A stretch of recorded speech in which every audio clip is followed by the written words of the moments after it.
श्री गुरु चरण सरोज रज निज मन मुकुर सुधारी बरनौ रघुबर बिमल जसु जो दायक फलचारी बुद्धहीन तनु जानिके सुमिरौ पवन कुमार बल बुद्धि विद्या देहु मोहि हरहु कलेश विकार।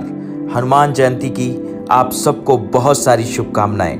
हनुमान जी जो मेरे हमेशा बिगड़े काम बनाते हैं और मुझे सहयोग देते हैं, आशीर्वाद देते हैं, जिससे मैं लाइफ में आगे बढ़ता रहूं। आज उनके जीवन से, उनके पूरे जीवन से सीखने के लिए बहुत कुछ है और कुछ ऐसी बातें मैं आपको बताऊंगा जिन्हें अपनाकर हम अपने जीवन में आगे बढ़ सकते हैं।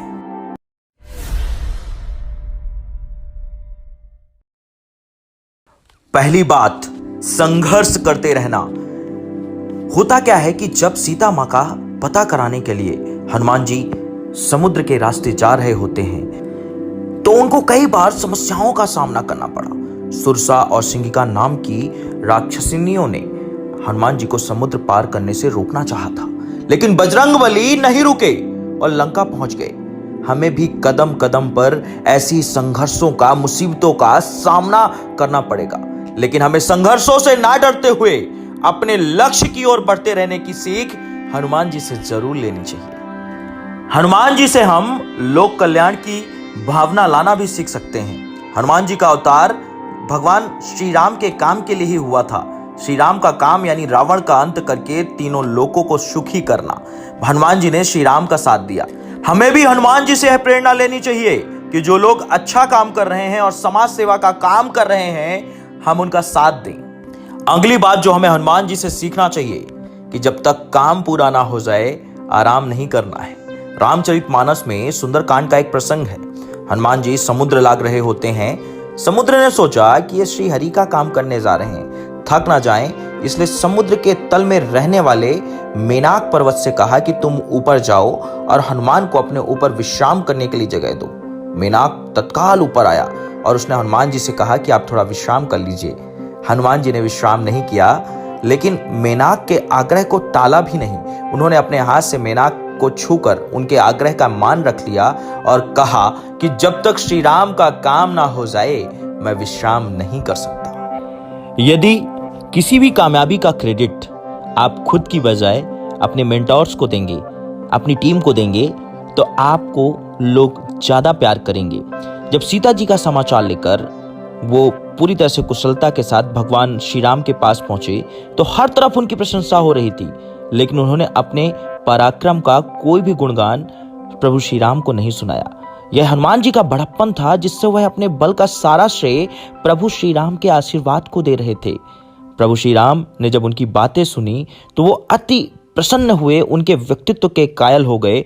और शायद यही रीजन है कि आज हनुमान जी के मंदिर हमारे देश में जगह जगह देखने को मिलते हैं। इसलिए हमेशा क्रेडिट अपने लोगों को, अपने गुरुओं को देते चलना है। हनुमान जी हमें सिखाते हैं कि मल्टीपर्पज बनिए। अक्सर हम अपनी शक्तियों का और ज्ञान का प्रदर्शन हर जगह करते रहते हैं। कई बार तो हम वहां भी करते हैं जहां पे हमें आवश्यकता नहीं होती। हनुमान चालीसा में लिखा हुआ है, सूक्ष्म रूप धरी सिंह दिखावा, विकट रूप धरी लंक जरावा। सीता माता के सामने उन्होंने खुद को छोटे रूप में रखा, लघु रूप में रखा, क्योंकि वहां वह पुत्र की भूमिका में थी। लेकिन जब संहारक के रूप में वह राक्षसों के लिए के पास गए तो उनके लिए काल बन गए। एक ही स्थान पर अपनी शक्ति का दो अलग अलग तरीके से प्रयोग करना हनुमान जी से सीखा जा सकता है।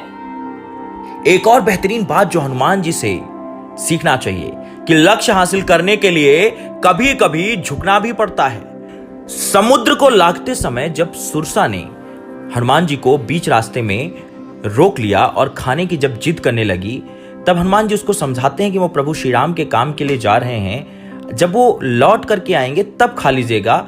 लेकिन सुरसा नहीं मानी। सुरसा ने हनुमान जी को खाने के लिए जैसे ही अपना शरीर बड़ा किया, हनुमान जी भी अपना शरीर दुगना बड़ा कर लिया। फिर सुरसा ने अपना शरीर बड़ा कर लिया। तब हनुमान जी समझ गए कि मामला उन्हें खाने का नहीं है, सिर्फ अहम का है। उन्होंने तत्काल सुरसा के बड़े स्वरूप के आगे खुद को छोटा कर लिया और उनके मुंह में से घूमकर निकल आए। सुरसा हनुमान जी के इस बुद्धि पराक्रम से काफी खुश हो गई और लंका का मार्ग प्रशस्त कर दिया। हनुमान जी के इस उदाहरण से हमें सीख मिलती है कि जहां अहम का मामला हो, वहां बल नहीं बुद्धि का इस्तेमाल करना चाहिए। बड़े लक्ष्य को पाने के लिए अगर कहीं झुकना भी पड़े तो झुक जाना चाहिए। हनुमान जी के बारे में ये बातें आपको कैसी लगी, आप कमेंट में जरूर बताएं और इस वीडियो को ज्यादा से ज्यादा शेयर करें। Saurabh Shukla signing out.